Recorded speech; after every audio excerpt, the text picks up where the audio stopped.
Assalamualaikum warahmatullahi wabarakatuh. Shalom, Om Swastiastu, Namo Buddhaya, Salam Kebajikan. Kami mahasiswa Universitas Satya Radineka, Fakultas Ekonomi dan Bisnis, Program Studi Bisnis Digital.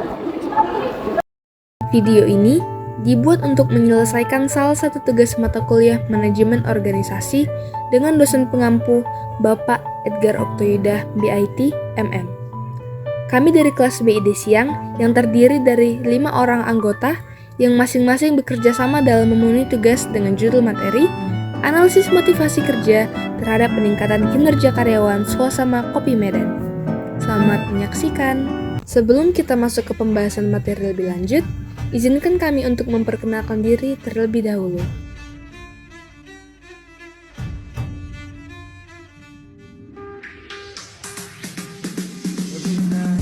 Yang pertama, ada saya sendiri, Rachel Munahan, dan selanjutnya ada Jessica Apriani.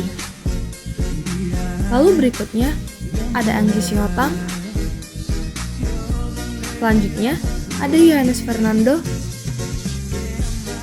Dan yang terakhir, ada Ripka Tarigan. Perkembangan teknologi yang semakin maju dari waktu ke waktu membuat persaingan pekerjaan semakin ketat. Semakin majunya ilmu pengetahuan diperlukan usaha untuk mencapai tujuan yang ingin dicapai. Potensi sumber daya manusia, kemampuan manfaat, pengembangan ilmu pengetahuan, serta sikap kepribadian yang baik merupakan elemen-elemen penting bagi sebuah organisasi dalam mencapai tujuannya.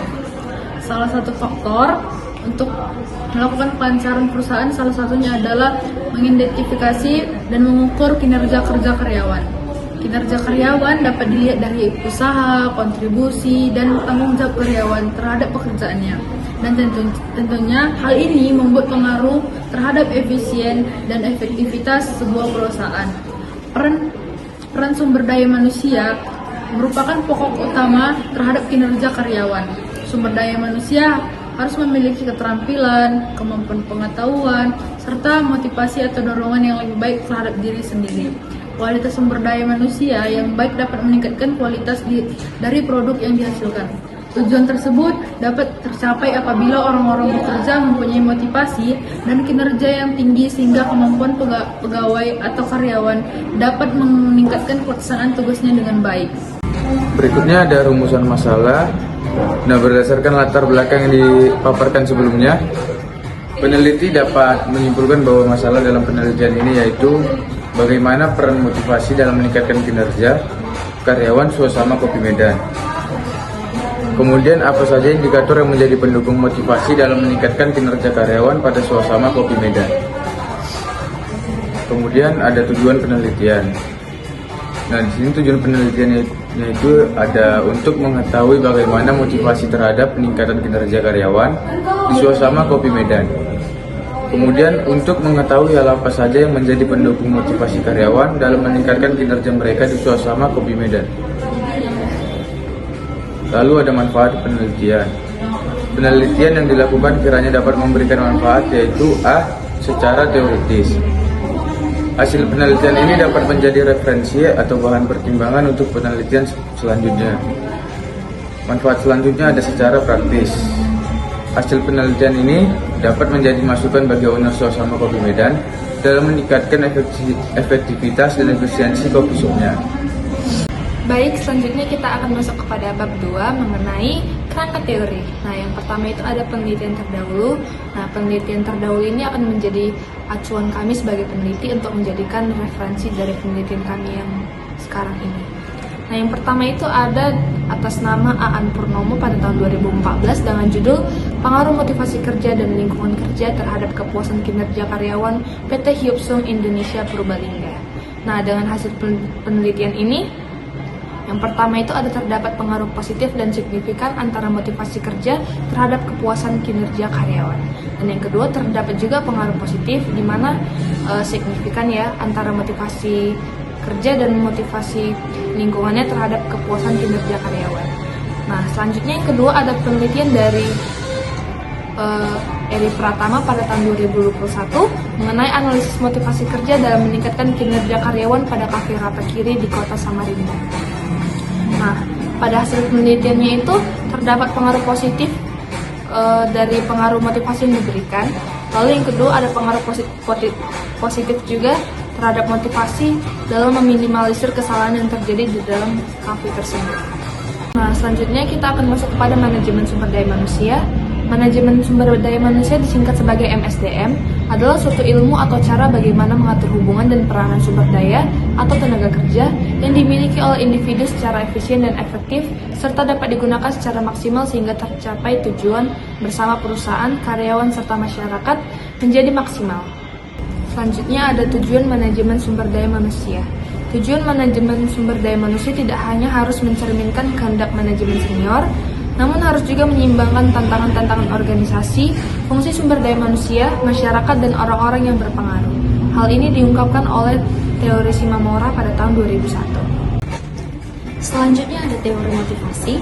Menurut Wiener di tahun 2016 mengumumkan bahwa motivasi merupakan suatu kekuatan potensial yang ada dalam diri seseorang manusia, yang dapat dikembangkannya sendiri atau dikembangkan oleh sejumlah kekuatan luar yang pada intinya berkisar sekitar imbangan moneter dan imbangan non-moneter yang mempengaruhi hasil kinerja secara positif atau negatif. Sedangkan menurut Malayu tahun 2015, pengertian motivasi adalah mempersoalkan bagaimana cara mendorong gairah kerja bawahan agar mereka mau bekerja keras dengan memberikan semua kemampuan untuk mewujudkan tujuan perusahaan. Berdasarkan definisi menurut para ahli, dapat disimpulkan bahwa motivasi karyawan adalah dorongan dari dalam diri seseorang ataupun dari luar diri seseorang untuk melakukan suatu tindakan untuk mencapai tujuan organisasi. Menurut Hasibuan tahun 2014 memaparkan teori hierarki kebutuhan Maslow, di mana di dalam hierarki kebutuhan Maslow mengikuti teori jamak seseorang dalam berperilaku atau bekerja karena adanya dorongan untuk memenuhi bermacam-macam kebutuhan. Maslow berpendapat kebutuhan yang diinginkan seseorang itu berjenjang. Artinya, jika kebutuhan yang pertama terpenuhi, maka kebutuhan kedua akan muncul menjadi yang utama. Adapun tingkat kebutuhan yang dimaksud oleh Maslow adalah sebagai berikut. Yang pertama, kebutuhan psikologis atau psikologikal. Antara lain rasa lapar, haus, perlindungan, pakaian dan perumahan, seks, dan kebutuhan jasmani lainnya. Yang kedua, kebutuhan akan rasa aman atau safety. Antara lain keselamatan dan perlindungan terhadap kerugian fisik dan emosional. Yang ketiga, kebutuhan sosial atau sosial. Mencakup kasih sayang, rasa memiliki, diterima baik, dan persahabatan. Yang keempat, kebutuhan penghargaan atau esteem atau respected. Mencakup faktor penghormatan diri seperti harga diri, otonomi, dan prestasi, serta faktor penghormatan dari luar seperti misalnya status, pengakuan, dan perhatian. Yang kelima ada kebutuhan aktualisasi diri atau self-fulfillment, dorongan untuk menjadi seseorang atau sesuatu sesuai ambisinya yang mencakup pertumbuhan, pencapaian potensi, dan pemenuhan kebutuhan diri. Selanjutnya ada tujuan motivasi. Ada beberapa tujuan yang dapat diperoleh dari pemberian motivasi menurut Hasibuan tahun 2013. Antara lain yang pertama, meningkatkan moral dan kepuasan kerja karyawan. Yang kedua, meningkatkan produktivitas kerja karyawan. Yang ketiga, mempertahankan kestabilan kerja karyawan. Yang keempat, meningkatkan kedisiplinan kerja karyawan. Yang kelima, mengaktifkan pengadaan karyawan. Yang keenam, menciptakan suasana hubungan kerja yang baik. Yang ketujuh, meningkatkan loyalitas, kreativitas, dan partisipasi karyawan. Yang kedelapan, meningkatkan kesejahteraan karyawan. Yang kesembilan, mempertinggi rasa tanggung jawab karyawan terhadap pekerjaannya. Yang kesepuluh, meningkatkan efisiensi penggunaan alat dan bahan baku. Selanjutnya, indikator motivasi.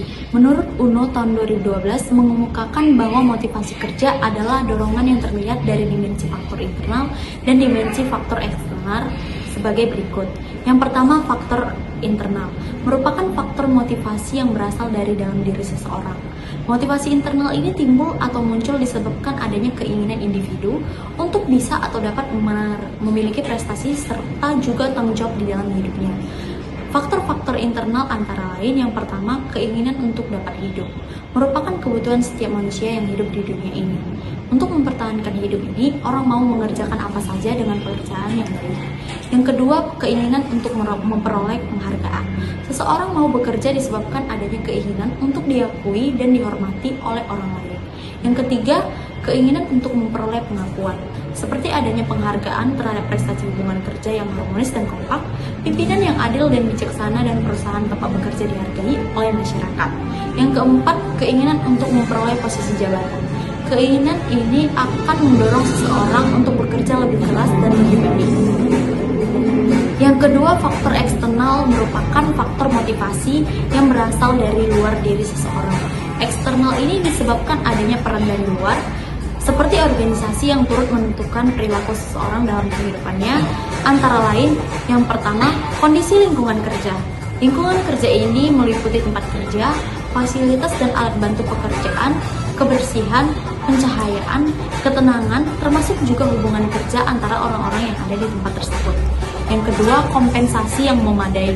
Kompensasi merupakan sumber penghasilan utama bagi para karyawan untuk menghidupi keluarganya. Kompensasi yang memadai merupakan alat motivasi yang paling ampuh bagi perusahaan untuk mendorong para karyawan bekerja dengan baik. Yang ketiga, adanya jaminan kesehatan. Setiap orang akan mau bekerja untuk mengorbankan apa yang ada pada dirinya untuk perusahaan atau instansi kalau yang bersangkutan merasa ada jaminan kesehatan yang jelas dalam melakukan pekerjaan. Dan yang terakhir, status dan tanggung jawab. Status atau kedudukan dalam jabatan tertentu merupakan dambaan setiap karyawan dalam bekerja. Dengan menduduki jabatan, seseorang merasa dirinya dapat dipercaya, diberi tanggung jawab, dan wewenang yang besar untuk melakukan kegiatan. Kinerja. Suatu organisasi, instansi mempunyai tujuan yang tertentu yang ingin dan harus dicapai. Dalam mencapai tujuannya, setiap organisasi dipengaruhi perilaku organisasi. Pengertian kinerja dan performa merupakan gambaran mengenai tingkat pencapaian pelaksanaan suatu program, kegiatan, atau kebijakan mewujudkan sasaran, tujuan, visi, dan misi organisasi yang dituangkan melalui perencanaan strategi suatu organisasi.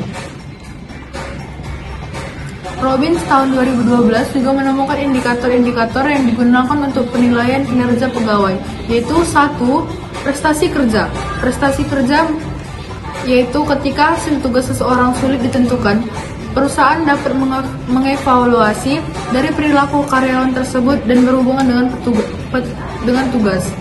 Nah, selanjutnya kita akan masuk pada bab 3 mengenai metodologi penelitian. Yang pertama itu ada jenis penelitian.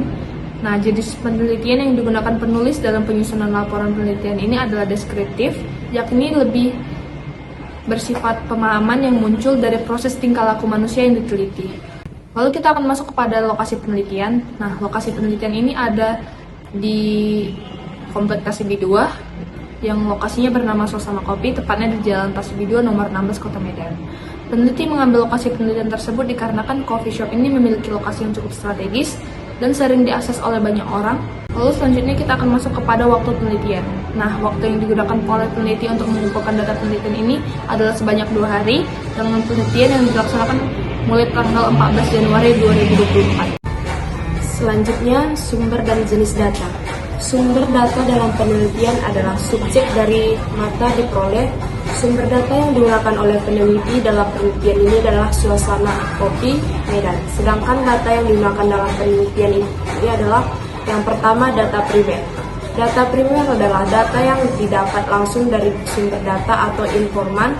Penulis menggunakan purposive sampling, yaitu teknik penentuan sampel dengan pertimbangan tertentu, di mana informasi atau data yang dikumpulkan dengan memilih informan atau data yang dikumpulkan dengan memilih informan yang dianggap tahu dan dapat dipercaya.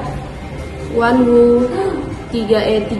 Informan dalam penelitian inilah karyawan Suasana Kopi Medan. Informan kunci atau key informan dalam penelitian ini adalah pemilik atau owner Suasana Kopi Medan. Kemudian yang kedua, data sekunder. Data sekunder merupakan data yang sudah diolah berupa dokumen atau arsip berkaitan dengan penyusunan laporan penelitian ini. Penulis mendapatkan dokumen atau arsip yang relevan dengan bahan yang diteliti, yakni Suasana Kopi Medan. Selanjutnya, fokus penelitian. Fokus penelitian adalah untuk mengetahui bagaimana motivasi dalam meningkatkan kinerja karyawan pada Suasana Kopi Medan. Adapun fokus penelitiannya itu sebagai berikut, yaitu yang pertama, motivasi langsung, yaitu berupa pujian, masih secara tidak langsung. Yang pertama yaitu peralatan, sesuatu alat ataupun bisa berbentuk tempat yang gunanya adalah untuk mendukung berkalanya pekerjaan. Selanjutnya ada teknik pengumpulan data. Dalam teknik pengumpulan data, usaha pengumpulan data yang dilakukan oleh penulis guna mendukung dan memperkuat ini dalam laporan penelitian yang disajikan oleh penulis, yakni melalui tahap-tahap sebagai berikut, yaitu tahap pertama, field work research, yaitu penelitian langsung ke lapangan, menggunakan penelitian langsung ke lapangan untuk mencapai. Kemudian ada hasil dan pembahasan. Gambaran umum penelitian. Suasana Kopi merupakan sebuah coffee shop yang ada di Kota Medan, tepatnya berlokasi di Komplek Tasbih 2, Jalan Tasbih 2 nomor 16. Suasana Kopi mulai berdiri sejak awal tahun 2022. Coffee shop ini dikelola oleh satu orang owner yang bernama Raja dan memiliki 2 orang karyawan, yaitu Imam dan Dimas Prasetyo. Suasana Kopi merupakan usaha perseorangan yang dimiliki oleh Raja. Fasilitas yang diberikan oleh coffee shop ini merupakan seperti free wifi dan terdapat stop kontak di setiap mejanya. Kemudian ada ketenaga kerjaan. Ketenaga kerjaan yang terdapat pada suasana kopi berjumlah 2 orang dengan sistem shift siang dan malam. Yang pertama ada bernama Dimas dengan shift siang mulai jam kerja jam 10 sampai dengan jam 5. Posisi yang dicakup Dimas ada barista yang mencakup keseluruhan dengan gender seorang pria. Kedua ada bernama Imam dengan shift malam. Jam kerja mulai masuk pukul 5 sampai dengan jam 12 malam. Posisi yang diambil Imam ada barista yang mencakup keseluruhan dan bergender sama, yaitu pria. Kesimpulan dari penelitian ini adalah yang pertama, peran motivasi dalam meningkatkan kinerja karyawan pada suasana Kopi Medan, yaitu dengan adanya motivasi langsung dan tidak langsung. Maka pihak coffee shop telah meminimalisir kesalahan-kesalahan yang terjadi selama proses pekerjaan guna meningkatkan kinerja karyawan. Yang kedua, indikator-indikator yang telah dibahas sebelumnya telah mendukung motivasi kerja dalam meningkatkan kinerja karyawan suasana kopi berjalan dengan baik. Yang ketiga, dapat disimpulkan bahwa motivasi langsung yang diberikan menekankan pada dorongan secara langsung seperti pujian yang diberikan oleh owner dan penghargaan yang diberikan sesuai dengan kinerjanya. Sedangkan motivasi tidak langsung sendiri lebih menekankan peralatan yang layak dipakai dan kenyamanan karyawan dalam bekerja. Setelah melalui tahap penelitian, maka penulis memberikan saran kepada beberapa pihak yang terkait dengan penelitian ini. Adapun saran yang perlu penulis kemukakan adalah sebagai berikut. Yang pertama, sebaiknya pihak coffee shop memberikan pemahaman yang lebih mengenai deskripsi pekerjaan mereka dan juga memberi pelatihan kepada karyawan dalam meningkatkan skill mereka. Yang kedua, sebaiknya pihak coffee shop meningkatkan kembali motivasi langsung yang diberikan kepada karyawan. Dalam hal ini terkait pujian dan penghargaan yang diberikan dengan tingkat kerja karyawan. Dengan demikian, karyawan dapat lebih meningkatkan lagi semangat kerja bagi karyawan. Hari Senin ke Kota Tua, naik kuda membawa pepaya. Terima kasih hadirin semua sudah berkenan mendengarkan saya. Terima kasih.